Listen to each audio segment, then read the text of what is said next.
자, 거기 224페이지 보실까요? 224페이지 보시면 케인즈의 화폐 수요 이론에 나와 있어요. 여기 한번 봅시다. 아까 말씀드렸는데 화폐를 왜 보유하는가 보시면 크게 두 가지로 나타냈죠. 거래적 동기 화폐 수요가 있고 투기적 동기 화폐 수요가 있어요. 자, 돈이 많은 사람이 누구라고요? 케인즈요. 누가 부러워요? 고전학파 평범한 사람도 부러워해 주세요. 아무튼 평범한 보통 사람들이 고전학파에 해당하는 거예요. 고전학파는 화폐 수요가 뭐에 영향받습니까? 라고 하면은요. Y에 대해서 플러스라고 말씀드렸죠. 그러면 이렇게 그려야 돼요. 만약에 고전학파의 화폐 수요는 관심사가 Y가 이렇게 될 거예요. 일부러 이제 여기다 쓰면 좋지만 맞춰 그리려 이렇게 했어요. 소득이 증가할 때 화폐 수요가 증가하니까 이렇게 우상향하는 걸로 이렇게 표현을 해야 되겠죠. 이해되시죠? 자, 이게 뭐냐면 소득이 증가하면 거래역 등기 얘는 없어요. 고전학파 동네에서는 얘는 없어요. 무슨 투자할 돈이 어딨어. 지금 먹고 살기도 바쁜데. 그래서 소득이 증가할 때 얘가 같이 증가하니까 화폐 수요는 우상향 이렇게 돼 있어요. 이렇게. 자, 만약에 이게 케인즈 학파는 어딜 강조했냐면 요걸 강조했어요. 요거는 K라고 쓸게요. 케인즈. 케인즈는 주로 이제 투기적 동기 화폐 수요가 대다수를 차지하고요. 이자율에 영향받지 소득에 영향받는 거는 별로 뭐 크지도 않아요. 어차피 가진 게 다 돈이니까. 그래서 케인즈 동네에서 만약에 화폐 수요를 표현한다 이렇게 되면 케인즈일 때는 소득이 증가하거나 감소하거나 요 아예 눈 가리세요. 요것만 있다고 치세요. 그래프 보는 연습이에요. 이자율에만 영향받지 투기적 동기 화폐 수요 영향 안 받아요. 그래서 얘는 이렇게 될 거예요. 화폐 수요가. 그래서 투기적 동기 화폐 수요는 이자율에 대한 거니까 이렇게 Y에 대해서는 고정이에요. 다시요. 거래역 동기 화폐 수요를 강조하는 고전학파 입장에서는 그렇죠. 얘에 대해서는 플러스 되니까 우상향 이렇게 될 거라고요. 그러니까 고전학파 동네에서는 이게 중요하니까 이렇게 그려요. 케인즈 학파에서는 이거 의미 없잖아요. Y보다는 이자율이 중요한 거니까 케인즈 동네에서는 이 두 개 완전히 분석하는 접근 방법이 다르겠죠. 케인즈 동네에서는 야 무슨 소득이 중요해. 이자율을 버리고 내가 화폐를 결정해야지. 그래서 이자율에 대해서 마이너스죠. 마이너스. 그러니까 얘가 이렇게 돼 있어요. 이렇게요. 그러니까 이게 투기적 동기 화폐 수요는 이자율에 대해서 마이너스. 자, 고전학파 시각으로 볼게요. 고전학파는 이게 대부분이에요. 이자율에 별로 영향 안 받겠죠. 그래서 화폐 수요인데 거래역 동기 화폐 수요는 이자율에 대해서는 아무런 영향이 없으니까 그냥 이렇게 수직 이렇게 돼 있다고요. Y에 대해서만 영향을 받죠. 자, 다시요. 고전학파는 뭘 중시하기냐면 Y를 중시하기니까 요 그림을 막 사용하기를 좀 원할 거고요. 그게 의미 있고 케인즈는 야 무슨 이거야 의미 없게 이자율이 중요해. 요 그림이 의미가 있어요. 고전학파 교과서는 요렇게 그래요. 화폐 수요 공급도. 그래서 요걸 갖다 쓰는데 우리는 어떤 경제학? 케인즈 경제학이요. 그래서 요게 나오는데 밑에 요걸 따라온 거야. 이걸 사용하게 되고요. 케인즈가 힘이 세니까 또 고전학파는 저렇게 막 분석해도 야 너네라면은 이렇게 얘기해요. 앞으로 우리는 요걸 갖고 화폐 수요 함수를 얘기하려고 합니다. 그래서 고전학파가 강조하는 형태는 요건데 얘는 이자율에 관련 없으니까 수직이고요. 투기적 동기 화폐 수요는 우하향하는 거고요. 자, 우리 책에 가볼게요. 224페이지. 자, 그래서 제목이 케인즈의 화폐 수요 곡선 도출 이렇게 있죠. 케인즈의 화폐 수요 곡선 이렇게 있습니다. 자, 1번 보세요. 거래적 예비적 동기 화폐 수요는 소득의 증가함수고요. 자, 위에 익숙해질 때까지는 플러스 마이너스 보호 표시하세요. 소득의 크기가 Y0가 돼 있으면 화폐 수요도 그렇게 결정돼 있네요. 그래서 거래적 동기 아니면 예비적 동기 화폐 수요는 이렇게 고정돼 있네요. T라고 쓸게요. 수직축이 뭔가 보셔야 돼요. 이자율이에요. 이자율엔 영향 안 받아요. 그래서 이렇게 여기가 거래역 동기 화폐 수요 이렇게 있습니다. 자, 밑에서 한번 볼게요. 옆에서 보시죠. 이자율이 R0면 투기적 동기 거래역 동기 화폐 수요는 이만큼이고요. R1일 때도 거래역 동기 화폐 수요는 이만큼이에요. 언제나 노란 색깔 길이만큼 영향을 이자율에 받지 않습니다. 반면에 2번 보세요. 화폐 수요는 거래적 동기랑 예비적 동기의 합인데 투기적 동기 화폐 수요는 어떻게 되냐면 이자율에 대해서 여기요. 스페큘레이티브 하는 투기적 동기 화폐 수요는 이자율에 대해서 이렇게 마이너스예요. 이렇게. 그냥 우하는 직선으로 할게요.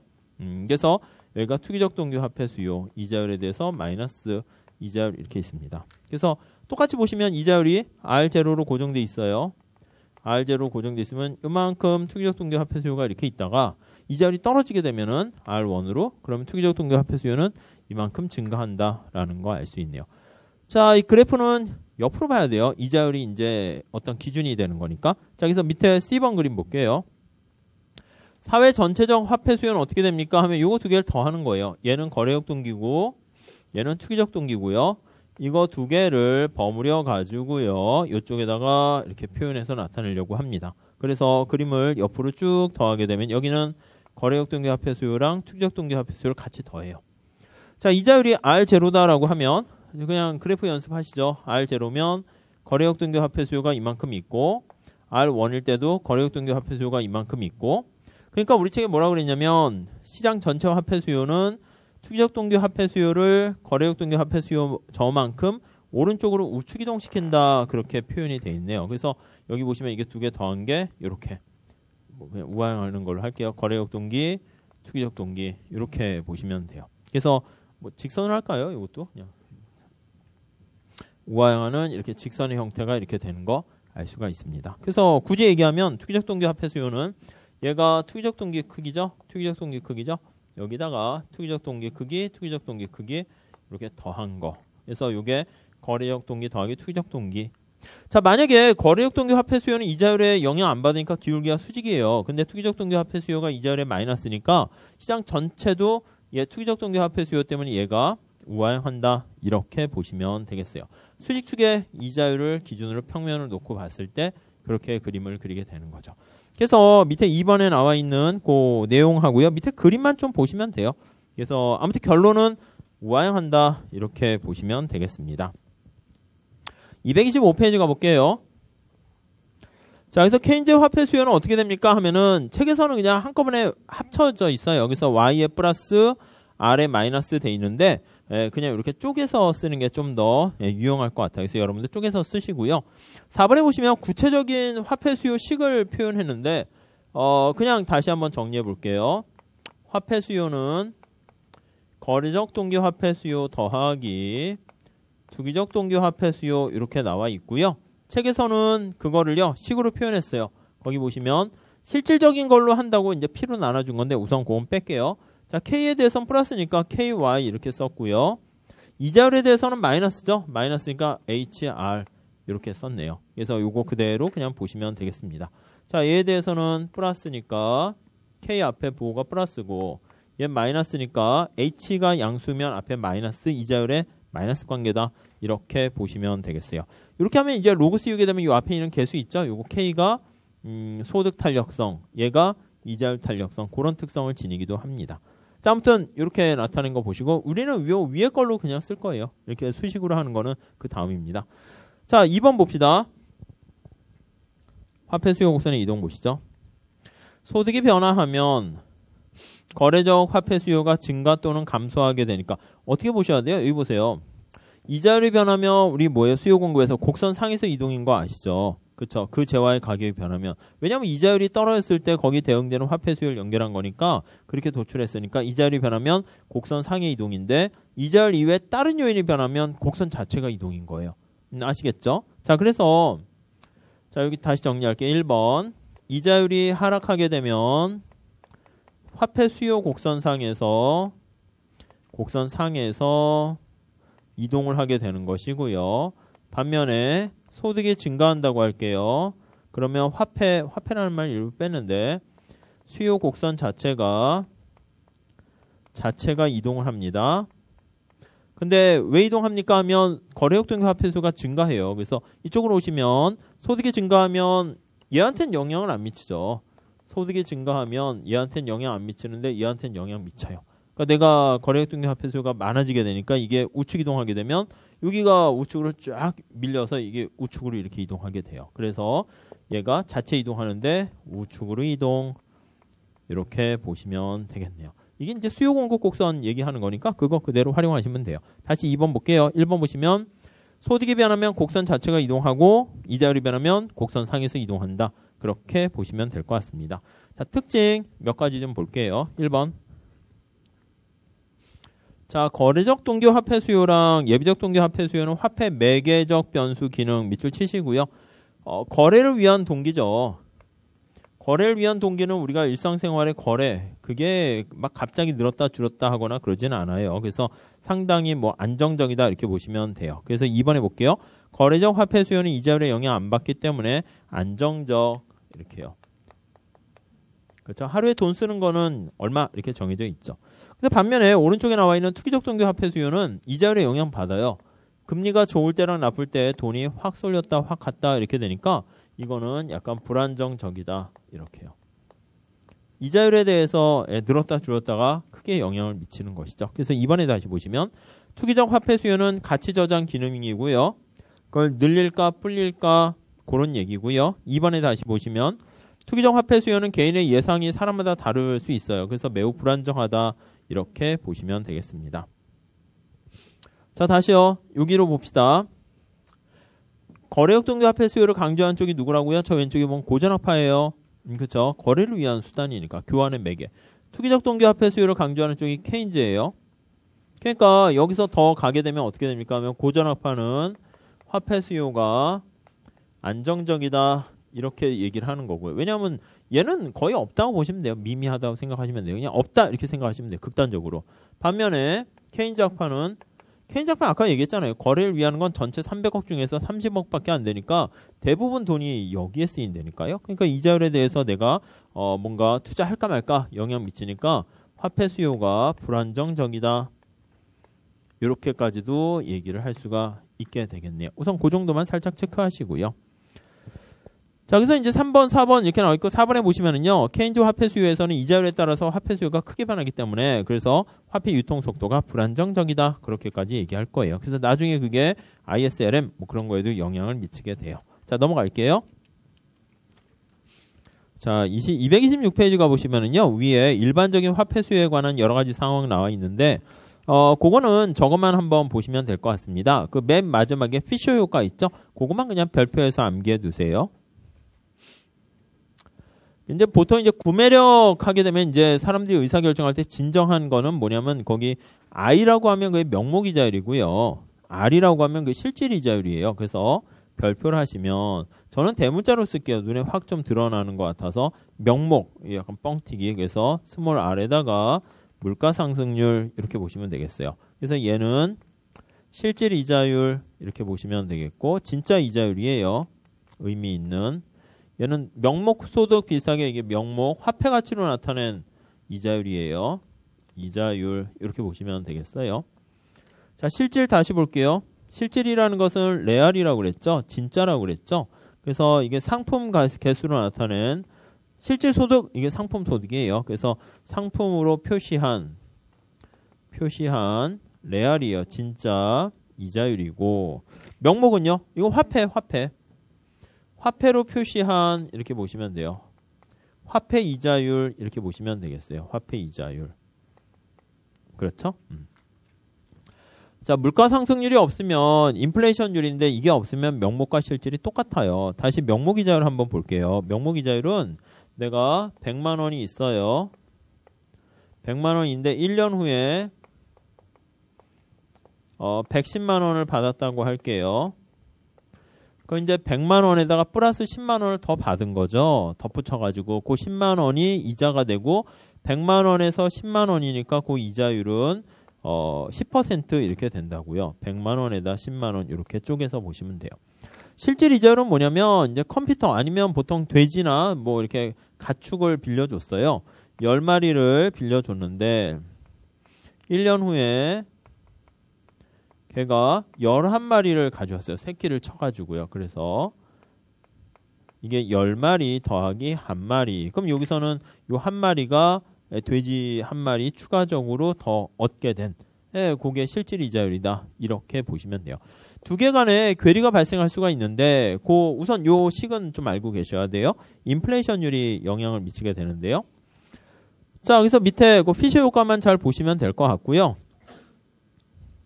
자, 밑에 한번 볼게요. 투자와 화폐 수요 나와 있는데 우선 그거는 한번 체크해 두시죠. 별표. 우리가 이제 나중에는 이 식 가지고 그냥 풀 거예요. 내용까지 할 건 아니고요. 이해를 위해서 살짝 하는 건데 동그라미 4번에 별표하셔서 그거를 머릿속에 넣어두시면 돼요. 자, 명목이자율이 10%고요. 인플레이션율이 3%예요. 그럼 100만 원을 은행에 예금하게 돼서 내가 100만 원짜리 기계를 하나 구입을 했어요. 구입을 했네요. 그 은행에서는 이제 내가 10% 이자율이니까 10만 원만큼 더 갚아야 돼요. 그래서 명목이자율이 10%. 근데 인플레이션으로 기계 가격이 만약에 3% 상승했다라고 하면 내가 구입한 가격이 화폐 가치로 나타나면 3만 원 올라간 거잖아요. 그러니까 이거 내가 갚아야 될 기회비용은 사실은 110만 원만큼 빌려서 1년 후에 갚아야 되는데 기계가 원래 100만 원이었는데 103만 원짜리가 돼버린 거니까 7만 원만 갚아도 되는 거죠. 그래서 나의 실질 이자율은 뭐냐면 명목이자율 10%에다가 고기 얘기는 그거예요. 명목이자율이 10%인데 기계 가격이 3% 이렇게 올라가면 실질적으로 내가 갚아야 되는 돈은 바로 여기서 요거 뺀 7%다. 그것만 보시면 되겠어요. 그러니까 살짝 그거 생각하시고요. 사실 우리가 써먹을 거는 그 피셔 효과라는 피셔 방정식 그것만 정리하시면 될 것 같습니다. 자, 그래서 나중에 6번 하나 별표하세요. 어떤 투자 같은 거 할 때는 우리가 실물 투자를 얘기하는 거니까 요 실질 이자율을 가지고 우리가 얘기를 할 거예요. 근데 오른쪽 보시면 화폐 수요는 화폐 시장에서 결정된 거니까 명목 이자율 그런 게 화폐 시장에서 결정된 거다. 살짝 보시고 나중에 뭐 쓸 일은 있을 거예요. 살짝 그 정도 하시죠. 자, 이게 이제 케인즈의 유동성 선호설이에요. 그래서 다음 페이지 한번 가보시면 227페이지 가볼게요. 자, 그래서 이제 거기 첫 번째 줄에 개요는 좀 체크하시죠. 고전학파는 고전 동그라미 치시고 거기 보시면 실물 부분에서 이제 대부자금 시장이라고 그랬죠. 저축과 투자에 의해서 결정돼요. 이게 약간 실물, 컴퓨터나 돼지를 빌려주고 대주를 쓴다라고 보시면 돼요. 그래서 투자는 대부자금에 대한 수요고 저축은 대부자금에 대한 공급. 여기서 이제 실질 이자율이 결정된다 보시면 되겠고, 근데 케인즈는 이자율이 화폐 시장에서 결정된다 봐요. 화폐 수요 공급에 의해서 결정된다. 이렇게 얘기를 하게 되네요. 그래서 케인즈의 이자율을요, 우리가 유동성 선호설 이렇게 얘기합니다. 자, 다시 정리할게요. 우리가 이자율이 어떻게 결정됩니까 하면 요거는 좀 잘 보셔야 돼요. 계속 요거 써먹을 건데 고전학파는 어떻게 된다고요? 이거는 저축과 투자에 의해서 저축과 투자에 의해서 결정돼요. 둘 다 이자율이 매개 역할을 하는데 요거는 실질 이자율. 케인즈는요. 케인즈는 그게 화폐 시장의 화폐 공급과 수요에 의해서 결정된다고 봐요. 그래서 거래역 동기 화폐 수요, 투기적 동기 화폐 수요 이렇게요. 우리가 기억하셔야 될 거는 요겁니다. 대부자금 시장은 우리가 전에 앞에 고전학파에서 했고요. 저축과 투자. 케인즈는 요 화폐 시장 볼 거예요. 여기는 어떻게 됩니까 하면 살짝 봤는데 저축과 투자. 투자는 이자율의 마이너스고요. 저축은 이자율의 플러스고요. 이자율이 여기 결정돼서 얘가 이렇게 결정된다. 이렇게 보시면 돼요. 앞에 챕터 3장인가? 거기에 그냥 또 있어요. 자금의 공급, 자금에 대한 수요 이렇게. 케인즈는 이게 아니라고 보는 거죠. 그래서 케인즈는 요거에 의해서 결정되는 거예요. 그 화폐 공급은 어떻게 된다고요? 이자율과 관련 없네요. 밑에 그림 나와 있습니다. 케인즈의 그림. 화폐 공급은 이자율에 상관이 없기 때문에 이렇게 수직으로 돼 있어요. 화폐 공급 P 이렇게 쓸게요. 여기 화폐 이자율 이렇게요. 화폐 수요는 어떻게 돼요? 화폐 수요는 이 이자율이 있잖아요. 이 이자율이 마이너스예요, 마이너스. 그렇죠? 이게 화폐 수요 곡선이고, 여기 화폐 수요 이렇게 쓸게요. 화폐 수요. 마이너스니까 이렇게 우아하게 그리면 될 거예요. 화폐 수요 이렇게요. 그러니까 케인즈는 이제 화폐 시장에서 이자율이 결정되고 그게 이제 실물 시장에도 영향을 미칠 수 있다. 이렇게 본 거고 케인즈는 고전학파는 실물 시장에서 이자율이 결정되고 뭐 화폐 시장? 이거 뭐 영향 없어. 배일에 불과해. 이렇게 본 거예요.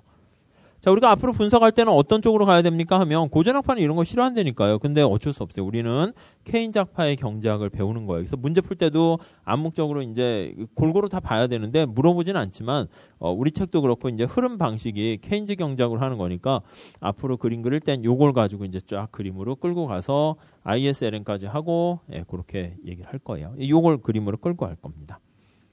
자, 그래서 내용을 한번 볼게요. 1번. 화폐 공급량은 이자율에 관계없이 중앙은행이 결정하게 돼요. 물론 이자율에 영향을 받는다라고 하면 내생성이 있으면 우상향하게 그릴 수 있지만 아무 얘기 안 하면 얘는 이자율에 관계없어요. 그래서 이자율에 관계없이 무관해요. 무관해서 수직 이렇게 보시면 되겠고요. 이거 익숙해질 때까지는 자꾸 반복해서 머릿속에 암기해 두셔야 돼요. 그래서 이게 이해를 하는 것도 좋은데 이해하다가 보면 또 이게 또 까먹어요. 그러니까 우선은 자꾸 봐서 암기하신 다음에 두 번째 문제 풀면서 공부하실 때 아니 왜 얘는 수직이지? 왜 얘는 우하형이지? 그건 이제 그때 자꾸 해서 메워 넣으셔야 돼요. 그래서 몇 번, 세네 번 하시다 보면 이제 자기게 돼요. 자, 수직이고요. 다음 두 번째 줄. 화폐 수요는 이자율의 감소함수예요. 그래서 우하향 이렇게요. 왜요? 무슨 화폐 수요 때문에? 요거요. 투기적 동기 화폐 수요 때문에. 그래서 얘가 이자율에 대해서 임으로 우하향. 네, 이렇게 보시면 될 것 같고요. 자, 그래서 이자율은 어떻게 결정됩니까? 여기서 결정돼요. 여기서요. 이렇게. 그래서 2번 볼까요? 현재 이자율이 균형 이자율보다 높다. R1이라고 할게요. R1. 여기 보시면 시중에 공급된 화폐 공급이 이만큼인데 수요 공급 생각하시면 돼요. 여기 보시면 수요가 이만큼 작아요. 초과 수요죠. 초과 공급이죠. 가격이라고 보시면 돼요. 화폐라는 M이라는 상품이라고 보세요. 가격인데 높아요. 시장에 공급량은 많은데 살려는 사람 별로 없어요. 가격 떨어지죠. 그러니까 화폐 가격이 떨어지는 거예요. 어디로? 균형될 때까지. 밑에는 마찬가지로 화폐 시장에서의 초과 수요가 발생하는 거예요. 화폐라는 말이 있어서 그렇지 그냥 수요가 공급보다 큰 초과 수요니까 당연히 올라간다. 이렇게 보시면 되겠어요. 그러니까 수요 공급의 원리예요. 수요 공급. 앞에 화폐가 들어갔고 또 이제 그냥 우리가 저기 뭐 이렇게 막 앞에서 막 복잡하게 오니까 기죽어서 그렇지 그냥 수요 공급의 수요 공급. 아셨죠? 이게 Q고 이게 그냥 P다 이렇게 생각하시면 돼요. 넘어갈게요. 자, 뭐 3번은 그냥 한번 보시죠. 넘어가기 전에 3번 한번 보세요. 실제로 사람들이 갖고 있는 화폐량이 사람들이 자발적으로 보유하기를 원하는 양보다 많게 되면 어떻게 돼요? 그러면 화폐 가격이 떨어진다. 이렇게 보시면 되겠어요. 그리고 4번 보시면 그거는 체크하시죠. 문제 풀 때 뭐 가끔 쓸 수도 있는데 금융자산은 어떻게 구성되냐면 화폐와 채권 두 가지만 있다고 가정했어요. 케인즈는. 그러다 보니까 화폐 시장이 만약에 초과 공급이 발생하게 되면 채권 시장은 반대로 초과 수요다. 네, 그렇게 보시면 되겠어요. 그래서 화폐 시장이 만약에 이렇게 균형이 되면 채권 시장도 균형 이렇게 보시면 되겠죠. 그러니까 우리가 금융자산은 어떻게 보유하냐면 자산에 대한 수요다라고 하면 화폐에 대한 수요 더하기 본드 채권에 대한 수요 이렇게 나와 있어요. 그래서 여기가 플러스가 돼서 초과 수요가 되면 얘가 마이너스 돼서 균형이 돼야 되는 거니까 이쪽은 마이너스다. 이렇게 보시면 되겠어요. 아무튼 두 개만 있다라고 상정하고 얘기를 할 거예요. 자, 우리가 이걸 왜 합니까 하면 다음 페이지에 나와 있는 그것 때문에 그래요. 거기 밑에 그림 살짝 보시면 되는데 자, 아까 저 변화하는 거 얘기했었어요. 변화하는 거. 밑에 그림 한번 보세요. 화폐 수요가 증가했다 할게요. 자, 소득이 증가했다라고 하시죠. 소득의 증가 이렇게요. 자, 소득이 증가하면 무슨 화폐 수요가 증가하게 되냐면 거래적 동기 화폐 수요가 플러스니까 증가해요. 알죠? 지갑에 돈이 많으니까 지갑이 뚱뚱해져요. 그럼 이제 주머니에 화폐 수요가 이렇게 증가하죠. 근데 우리가 화폐 수요 공급 곡선 할 때 언제나 이거 보세요. 수직축이 이자율이에요. 이자율. 이자율이 변하면 곡선상의 이동인데 이자율 아닌 게 변했잖아요. 다시요. 이자율이 변하면 원래 거기서 도출된 거니까 곡선상에서 왔다 갔다 해요. 이자율이 올라갔더니 다시 이자율이 내려가고 이 곡선은 변하지 않았었다고요. 초과 수요, 초과 공급에 따라서 곡선상에서 왔다 갔다 하는 거죠. 마찬가지예요. 우리가 다시 정리하면 여기 Q, XJ 가격이 있고 XJ 수량이 있으면 수요 공급이 이렇게 그렸잖아요. 가격이 변하면 얘는 가만히 있다니까요. 곡선상에서 왔다 갔다 한다고요. 여기도 마찬가지예요. 근데 이자율이 아니라 다른 제와 어떻게 보면 Y라는 게 변하게 되면 곡선 자체가 이동하는데 공급에는 아무런 영향이 없죠. 화폐 공급 그냥 이렇게만 쓸게요. 그럼 화폐 수요가 어떻게 됩니까? 라고 하면 화폐 수요가 거래적 동기 화폐 수요 때문에 증가한다고요. 그러니까 이자율 이외에 다른 게 변한 거니까 화폐 수요 곡선이 수요 곡선 자체가 우측으로 이동한다. 이렇게 보시면 되겠죠. 우측 이동하게 되면 어떻게 돼요? 이렇게 이동하게 되면 그럼 균형점이 바뀌네. 여기가 옛날 균형점인데 새로운 균형점 가니까 이자율이 올라가네요. 그냥 수요 공급으로 생각하세요. 별거 없어요. 그냥 공급 곡선 수직이고 수요 곡선 우하향하는데 소득이 증가했어요. 그래서 수요가 증가하면 가격은 올라가고 거래량은 가만히 있다. 그냥 그 얘기 한 거예요. 뭐 더도 덜도 없어요. 그냥 껍데기를 다른 걸로 포장해가지고 막 복잡하지. 그냥 수요 공급 얘기예요. 자, 다음에 자, 오른쪽 볼게요. 통화 공급의 증가 그거 봅시다. 화폐 공급이 증가했어요. 물론 이게 이제 승수 말고 본원 통화가 증가 뭐 이렇게 해봅시다. 이렇게 할까요? 그러면 본원 통화가 증가 이렇게 돼서 화폐 공급 곡선이 공급 증가 이렇게 됐다 합시다. 그럼 화폐 공급 곡선이 우측 이동하는 거죠.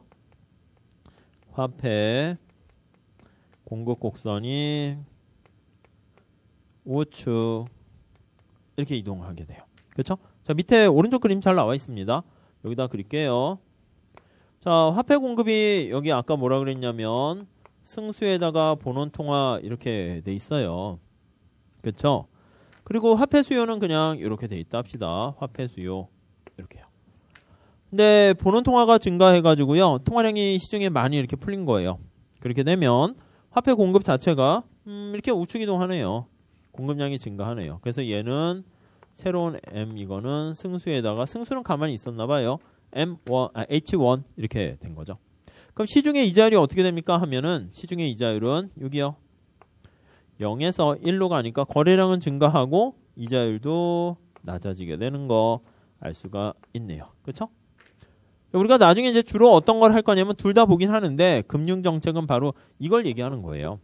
그래서 중앙은행이 통화량을 증가시켜가지고 보는 통화를 증가시켜서 이자율이 떨어지면 이걸 보고 민간인 소비나 투자가 증가해서 CIG 증가해서 국민소득 증가하는 것까지 연결시켜요. 만약에 경기가 지나치게 과열이 되면 여기 보는 통화를 줄여요. 통화 화폐 공급량을 줄이게 되면 이자율 금리가 올라가잖아요. 그럼 투자라든가 소비가 줄어들게 되니까 지나치게 과열되는 그런 양상의 경제를 이렇게 진작시킨다. 이렇게 보시면 되겠네요. 자, 우선 228페이지 거기 이자율의 변화 요인 나와 있는데 한번 보도록 할게요. 1번 보세요. 이자율이 화폐 수요 공급에 의해서 결정되는 거 우리가 봤고요. 화폐 수요 곡선이 이동하거나 공급 곡선이 이동하면 이자율이 변한다라는 거 봤습니다. 이거 잘 보셔야 돼요. 이자율이 먼저 변하게 되면 화폐 수요 공급엔 영향이 없어요. 근데 다른 요인이 변하게 되면 이자율은 변화하게 되는 것이죠. 자, 2번 거기까지만 밑줄 치세요. 국민소득이 증가하면 거기까지 밑줄 치세요. 자, 요거 식을 요거 한번 봐볼까요? 요걸 그대로 와볼게요. 요거 식에서 보세요. 자, 화폐 공급이고, 거래적 동기 화폐 수요고요. 투기적 동기 화폐 수요고요. 요렇게 있습니다. 자, 한번 식 연습합니다. 식. 자, 소득이 증가했습니다. 어떤 충격이 있냐? 소득이 증가하는 충격이 됐어요. 자, 그러면요, 우리가 변할 수 있는 게 바로 뭐냐면, 왼쪽은 변화 없어요. 화폐 공급량은 그냥 고정 이렇게 돼 있어요. 픽스드, 고정 이렇게요. 균형 매개를 역할해 주는 게 뭡니까 하면 수직축에 나와 있는 이자율이 요게 균형 조정되는 거잖아요. 그렇죠? 자, 그러면 얘가 증가하면 이쪽 부분이 올라가니까 부등호가 이렇게 된단 말이에요. 이거 나중에 LN 곡선 할 때도 우리가 볼 거예요. 그러니까 잘 봐보세요. 얘는 안 움직인대요. 소득이 증가하면 화폐시장 여기가 공급이죠? 여기 수요죠? 공급이 커요? 수요가 커요? 수요가 크네. 그러니까 소득이 증가하게 되면 사람들이 거래액동기 화폐 수요가 늘어나고요. 요 식에서 보면은 화폐 수요가 공급을 초과한다라는 걸 알 수가 있어요. 근데 균형으로 해야 되는데 얘 안 움직인대요. 식 나중에 하나만 보시면 다 돼요. 얘가 어떻게 떨어져야 돼요, 얘가. 어떻게 해야 떨어질까요? 이자율이 올라가야 되죠. 그렇죠? 그래서 얘가 하면 블라블라 해서 얘가 올라가는 작업을 통해서 얘가 올라가서 올라간 것만큼을 상쇄식 언제까지 올라갑니까 하면 요거 두 개가 싹 사라져서 제로가 될 때까지 올라간다. 이렇게 보시면 되겠어요. 그거를 그래프로 나타낸 게 요게 되는 것이고 그래프보다는 화폐 수요식 요걸 써놓고요. 그냥 요 안에서 관심 있는 것들의 변수 간의 관계를 이렇게 생각해 보시면 그것도 괜찮아요. 아셨죠? 잘 보시면 뭐 쉽게 알 수가 있어요. 자, 다음에 요거 한번 볼게요. 요걸로. 자, 화폐 공급이 증가했어요. 똑같이 생각해 보시죠. 식을 써놓으세요. 거래적 동기 화폐 수요, 투기적 동기 화폐 수요 이렇게 있습니다. 자, 원래 균형이었어요. 근데 얘가 올라갔네요. 부등호가 왼쪽이 커졌어요. 화폐 시장에 어떤 상황이 된 거예요? 초과 공급이 된 거죠. 이자율이 가만히 고정되어 있으면 초과 공급이 해소가 안 돼요. 여기 잠깐 보시죠. 다시요. 통화량이 증가했어요. 화폐 공급이 증가했어요. 이자율이 R0에서 안 떨어져요. 그러면 얘가 우측 이동했는데 이게 쓱쓱쓱쓱 지워지는 거예요. 살짝 보시면. 자, 그러면 R0로 고정된 이자율에서는요. 점점점 하면 화폐 수요는 여기인데 화폐 공급은 이렇게 됐죠. 이걸 뭐라고요? 초과 공급이 발생한 거라니까요. 화폐 공급에. 근데 그래프가 편하면 그걸로 보셔도 되는데 뭐 그닥 유용성은 떨어져요. 그러니까 이자율이 계속 가만히 있으면 수요보다 공급이 많아져서 초과 공급이 된 거예요. 아니 식에서 보면 얘는 가만히 있으면 얘가 올라가면 왼쪽이 크잖아. 초과 공급이지 뭐. 이게 더 편하지 않나요? 좀만 보면. 자, 근데 우리가 변화하고 조정할 수 있는 게 수직축이 뭐냐면 이자율이란 말이에요. 여기서는 이게 고정돼 있어요. 안 움직여요. 소득이 없잖아요. 소득은. 자, 그러면 왼쪽에 올라가서 초과 공급이 발생했는데 그걸 균형으로 맞춰주려면 얘도 올라가야 돼. 얘도. 어떻게 해야 될까요? 하면 이자율이 떨어져야 되겠죠. 떨어져서 올라가서 이게 쌤쌤 돼서 같아질 때까지 올라가야 된다고요. 자, 다시요. 이게 말로 설명하면 뭐 간단한데 이게 쓰려면 좀 복잡해요. 그래서 화폐 공급량이 증가하면 화폐 시장에 초과 공급이 발생하고요. 공급이 발생하고 균형이 깨지네요. 발생해서 초과 공급 효과를 화폐 시장에서의 초과 공급을 제거하기 위해서는 이게 균형 맞추려면 이거 화폐 수요도 늘어야 되잖아요. 그래서 이자율이 하락해야만 되네요. 이자율이 조정 역할을 하는 거예요. 하락하게 된다. 이렇게 보시면 돼요. 그러니까 우선 그래프로 보시면 뭐 그것도 되고요. 식으로 보시면 그것도 되고요. 시중에 유동성이 많아졌어요. 돈이 막 풍부해졌어요. 많아지면 어떻게 돼요? 돈 빌리는 대가, 이자율, 돈 빌리는 비용, 가격 싸지게 되겠죠. 돈이 남으니까 제 거 싸게 해줄게요. 빌려 쓰세요. 이렇게 된다고요. 그러니까 이 모든 게 다 유기적으로 연결이 돼 있어서 문제를 접근해야지 조금 좀 약간 직관력이 생기고요. 그냥 그래프로 잠깐 이거 어떻게 되지? 증가하니까 감소했네. 자꾸 이렇게 되면은 나중에는 거시경제는 단점이 뭐냐면 아주 어렵진 않을 수도 있는데 자칫 잘못하면 영향을 주는 요인들이 되게 많아요. 그리고 빙글빙글 돌고 막 그래요. 그러다 보니까 이게 막 헷갈릴 수 있어요. 물론 문제도 그래서 헷갈릴 수 있긴 하겠지만은 이렇게 조금 이렇게 지금 유기적으로 다 통합적으로 좀 보시려고 노력하셔야 됩니다. 자, 여기서 다시 볼게요. 3번 가볼게요. 중앙은행이 통화 공급량을 증가시키면 화폐 공급 곡선이 우측 이동해요. 이자율이 하락하게 되고요. 물가가 상승하면 그것도 마찬가지예요. 물가 하락으로 할게요. 물가 하락하게 되면은 똑같은 거죠. 이러면 이거 전체 값이 상승한 거랑 같은 얘기예요. 그래서 그거 나중에 볼 거고요. 실질 통화 공급이 감소. 여기서는 하락하는 거면 실질 통화 공급이 증가. 그럼 이자율 하락하는 거 똑같이 보시면 될 것 같습니다. 자, 다음에 229페이지 가볼게요. 대부자금 시장 설과의 차이점. 자, 이거 고전학파 얘기하는 건데 살짝 정리해 주세요. 요즘 문제가 이거 두 개를 비교해서 하는 거나 그런 건 나온 일은 없어요. 근데 옛날 올드한 스타일인데 그래도 처음 하실 때는 좀 정리를 하셔야 돼요. 1번 고전학파는 대부자금 고전학파 실질을 동그라미 치시고요. 실질 변수인 투자와 저축. 이게 실질 변수예요. 실질이라는 건 그냥 돼지 아니면 노트북 이런 걸 빌려줘서 나중에 얼마나 더 받아 쓰는가 이렇게 생각하시면 돼요. 학원이 임대하는 거 생각하시면 되겠고요. 책걸상 같은 것도 뭐 이렇게 빌려 쓰려고 해요. 그게 투자고요. 학원 사업할 때 책걸상 가지고 있는 사람이 빌려주는 거죠. 대가로 야 책걸상 100개 빌려주면 나중에 1년 후에 몇 개 줄래? 110개 줄게. 그게 10% 실질 이자율 이렇게 되고요. 2번 보시면 케인즈는 통화량의 변화는 이자율을 통해 가지고요. 고전학파는 이자율이 여기서 결정됐고 화폐 시장은 배일에 불과할 뿐이다 했는데 케인즈는 아니다. 이자율은 여기서 결정되고 사람들이 착각이나 환상을 통해 가지고 실물 부분에 충분히 영향을 줄 수 있다. 이렇게 보는 거예요. 그래서 이 둘을 연결시키려고 해요. 그게 이제 ISRM 모형이 되는 것이고요. 케인즈는 화폐 부분이 실물 부분에 영향을 줄 수 있다라고 얘기하는 거예요. 그리고 3번에 보시면 그 역할 전력 역할을 하는 게 바로 이자율 이렇게 보시면 되겠습니다. 그리고 이제 4번에 보시면 고전압파는 늘상 공급이 중요하고 장기라고 그랬죠. 그래서 대부자금설은 실물이니까 약간 장기에 동그라미 치시고 케인즈는 늘상 모든 생각이 단기예요. 단기에 사람들이 착각하게 되니까 영향 미칠 수 있고 착각이나 환상에 빠져나오게 되면 역시 또 아무 효과 없다. 그렇게 갈 수가 있습니다. 자, 그렇게 보시고요. 229페이지 가보시면 케인즈의 화폐 수요를 발전한 게 보물의 재고자산 이론 나와 있는데 그거는 다음 페이지 가보시면 그래프를 뭐 미분해서 증명하는 게 있는데 여러분 재무관리라든가 뭐 회계학, 재무관리에서 아마 또 경영학에서도 할 거예요. 근데 우리 시험에서는 그냥 증명하거나 이럴 필요 없어요. 그래서 하나하나 따라가서 얻게 되는 실익이 제가 봤을 때는 별거 없고요. 그냥 요거 있죠, 요거. 이거 아시면 이거랑 결과가 똑같아요. 그러니까 문제 풀 때 이것만 하시면 그냥 다 되는 거고 변형한 거니까 그 근본 뼈대는 그대로 똑같습니다. 그래서 230페이지에 거기 밑에 보라 색깔 그건데 그 다음 시간에 볼 거예요. 근데 거기 보시면 Y가 분자에 있잖아요. 그러니까 소득이 증가하면 화폐 수요가 증가한다는 거고 이자율은 어디 있어야 돼요?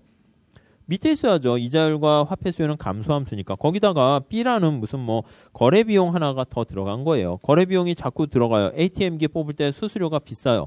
그럼 이제 사람들이 왔다 갔다 하는데 비용이 드니까 화폐를 돈을 많이 그냥 한 번에 갈 때 10,000원씩 뽑는 게 아니라 10만 원씩 뽑아야겠다. 수수료가 비싸니까 뭐 그런 거예요. 그러니까 지극히 상식적인 얘기니까 그거 다음 시간에 간단하게 정리할 거고요. 다음 페이지 가보시면 자, 토빈의 자산 선택 이론 해가지고요. 이제 토빈 Q 할 때 그 토빈이에요. 그래서 투기적 동기 화폐 수요를 좀 발전시켰어요. 우리가 아까 얘기할 때는 케인즈는 좀 극단적으로 화폐 아니면 채권만 보유한다 그렇게 얘기했는데 토빈은 아니에요. 그 이자율에 따라서 중간에 포트폴리오 이렇게 적정 비율 분배 가지고 있을 뿐만 아니라 밑에 이자율이 변하면 밑에 주요 내용에 3번에 보시면 우리가 미시에서 얘기하는 것처럼 거기에 따른 대체효과, 소득효과 이렇게 얘기를 한다고요. 근데 대체효과랑 소득효과 할 때도 이거 중간에 막 하실 필요 없고요. 다시 기억을 되새겨 보세요. 대체효과가 삐딱효과예요. 소득효과가 삐딱효과예요. 대체효과가 우리 상식에 통하는 거예요. 그러니까 거기 보시면 대체효과는 이자율 올라갈 때 3번에 보세요. 연두 색깔. 끝에 화폐 고유 이유 보지 마시고 이자율 올라가면 화폐 보유 줄인다니까 화폐 수요. 그 상식효과. 삐딱효과가 소득효과, 이자로 올라가는데 화폐 수요가 증가해요. 그러니까 당연히 대체효과가 소득효과보다 크면 상식효과가 삐딱효과보다 크면 어떻게 돼요? 그러면 화폐 수요는 우하향한다. 뭐 그런 거를 좀 뭔가 미시적으로 설명을 더 했을 뿐이지 우리가 케인즈 요거 할 때 봤던 거랑 뭐 크게 달라진 거 없어요. 약간 틀었어요. 만약에 완전히 틀어지면 어떻게 돼요? 그럼 케인즈 얘기는 역사의 뒤안길로 사라지는 거죠. 야, 너 틀려 해서 지우개로 지운다. 근데 지우지 않고 하는 거 보면은 저 얘기는 기본적으로 이제 다 통용되고 거기서 약간 조금 진화 발전하는 거다. 이렇게 보시면 돼요. 그러니까 이거를 원래 거시경제 보면 또 뭐 수익률 어쩌고 뭐 이자율 뭐 해가지고 막 엄청 막 해서 복잡하게 하는데 우리랑은 좀 관련이 없어요. 객관 시각은 특히 또. 혹시 주관식이면 또 몰라요. 주관식이면 또 뭐 어떻게 하고 해야 되는데. 그 다음 이제 케인즈 학파가 쫙 발전하는 가운데 다음에 233페이지 가보시면 다음 시간에 할 거예요. 지금 맛보기만 예고편이 재미가 없나요? 아무튼 근데 그 신화폐 수량설이잖아요. 화폐 수량설 앞에 신자가 붙였잖아요. 그러니까 이 누구예요? 고전학파의 그냥 화폐 수량설을 조금 민망하니까 그 흐름은 이름은 남겨놔야죠. 신미래경영 아카데미. 그러면 그 어제경영 아카데미가 바뀐 게 아니고 미래경영 아카데미가 좀 더 진화한 거다. 그러니까 약간 고전학파 모형을 조금 너무 답답하니까 좀 발전시켰다 이렇게 보시면 되겠고 밑에 뿌리는 똑같아요. 뿌리는 소득에 대해서 플러스고 이자율 영향 미칠 수 있는데 그냥 미미하다 이렇게 끌고 가요. 그리고 235페이지로 가보시면 뭐 유통속도 뭐 이렇게까지 할 건 아닌데 다음에 볼 거예요. 거기 위에 나와 있는 1번 정도는 좀 보시면 좋은데 미리 체크 하나만 하시면은요. 다른 거는 필요 없고요. 이자율이 올라갈수록 유통속도가 올라간다 있죠. 거기 보시면 맨 마지막에 급여의 빈도수, 지불수단의 효율성 등등등인데 제일 마지막에 그 가로 안에 이자율 있죠. 이자율과 유통속도는 플러스 관계다. 그것만 그냥 머릿속에 체크해 두시면 문제 풀 때 조금 이렇게 헷갈리거나 그런 거 없앨 수 있어요. 그렇게 잠깐 한 15분 정도 설명 더 드리고요. 그 다음에 236페이지 금융정책 있는데 이제 요걸 하려고 우리가 하는 거예요. 금융정책 근데 아이디어는 간단해요. 통화량을 증가시키게 되면은 이자율이 떨어져서 그게 이제 소비나 투자를 증가시켜서 경제 총수요를 증가시킨다. 뭐 그런 식으로 얘기할 건데 거기 보시면은 뭐 중간 목표 관리제라든가 뭐 이제 인플레이션 타겟팅 뭐 그런 것들 살짝 나오는데 그것도 이제 나중에 ISLM하고 같이 연결해서 할 거고요. 안 나오시는 분은 없겠지만 240페이지 있죠. 일반적인 금융정책수단 나와 있습니다. 3개요. 그 별표 3개 하세요.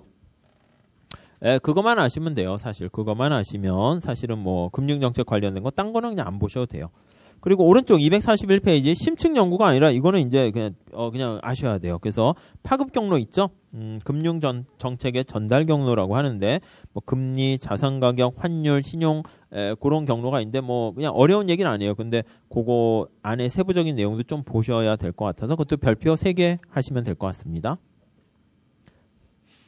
그 다음에 이제 다음 페이지에 물가 안정 목표제 해서 인플레이션 타겟팅 하는데, 뭐, 그거는 그냥 뭐, 한때 잠깐 유행했다가 요즘은 조금, 그냥 뭐, 나오긴 해요. 보기지만 하나 정도 나오는데, 뭐, 그 취지만 좀 말씀드리면 될 것 같고요. 오른쪽에 기준금리 조정의 효과, 이게 나와 있는데요. 거기 박스가 나와 있는데, 기준금리 인상했을 때랑 인하했을 때 두 가지가 있어요. 둘 다 잡다가 다 날리지 마시고, 이게 하나를 잡으시면 돼요. 어떤 걸 잡는 게 나을까요? 인상할 때는 금리 인상할 때는 경기가 과열될 때 진작시키는 거고요. 인하할 때 뭔가 좀 뭐 이렇게 경기를 부양시키는 방법이잖아요. 그러다 보니까 요즘 이제 경기가 좀 침체돼 있고 디플레가 돼 있고 하니까 인상보다는 좀 인하가 좀 낫겠죠. 그래서 인상 그냥 X 해서 이렇게 가리세요. 그래서 한쪽만 잘 보시면 되겠어요. 아셨죠? 다른 한쪽 다른 것까지 하다가 하는 게 포인트가 아니에요. 한쪽만 잘 똑같이 대칭돼 있잖아요. 아셨죠? 네, 그렇게 보시면 되겠어요. 다음 시간에 그 앞에 요거 잘 보세요. 케인즈 화폐 수요랑 고전화폐 잘 보시고, 그거를 조금 응용한 거는 여기서 그냥 그대로 대동소이하니까 그거 보시고, 그 다음 금융정책 할 때 우리가 일반적인 금융정책 한 3가지 정도 보고, 기준금리 인하했을 때 미치는 효과, 그 정도 보시면 나중에 이제 그걸 ISLM 곡선을 배울 텐데, 거기 위에다 이렇게 입힐 거예요. 입혀가지고 곡선이 뭐 언제 이동하고 해서 그런 거 할 때 써먹을 거니까, 그거만 잘 체크하시면 되겠어요. 월요일 날 봐가지고 그냥 오해할 일이 없으시다니까 제가 어디까지 할 거냐 여기 화폐 수요 공급 여기까지 해가지고요 한 그냥 20문제 정도 해서 이렇게 간단히 할게요. 그리고 이제 다음 시간에 할 때 그 OX 있잖아요. OX에서 제가 거시경제 처음부터 좀 10개, 20개씩 만들어 놓긴 했는데 그거 나눠드려서 빠르게 좀 리뷰 좀 할게요. 그러니까 미시랑 다른 게 뭐냐면 미시는 중간에 아이고 저 소비자 이론 기억이 안 납니다. 괜찮아요. 그냥 다 버리고요. 그냥 생산자 이론 그냥 해도요. 전혀 이게 이해가 안 되지 않아요. 아이고 저 소비자 생산자 수업을 못 들었는데 괜찮아요. 그냥 완전 경쟁 시장부터 그냥 해도요. 다 이렇게 파티션이 돼 있어서 괜찮은데 거시는 이게 다 맞물려 있어요. 그러다 보니까 이렇게 앞에 거에서 이렇게 제가 한번 길을 잃어버리면 계속 헤매요. 차라리 모르는 게 더 낫지. 아셨죠? 그러니까 꼭 계속 앞에서부터 조금씩 복습을 해주세요. 자 오늘 여기까지 할게요. 다음 주에 이어서 할게요. 수고하셨습니다. 네.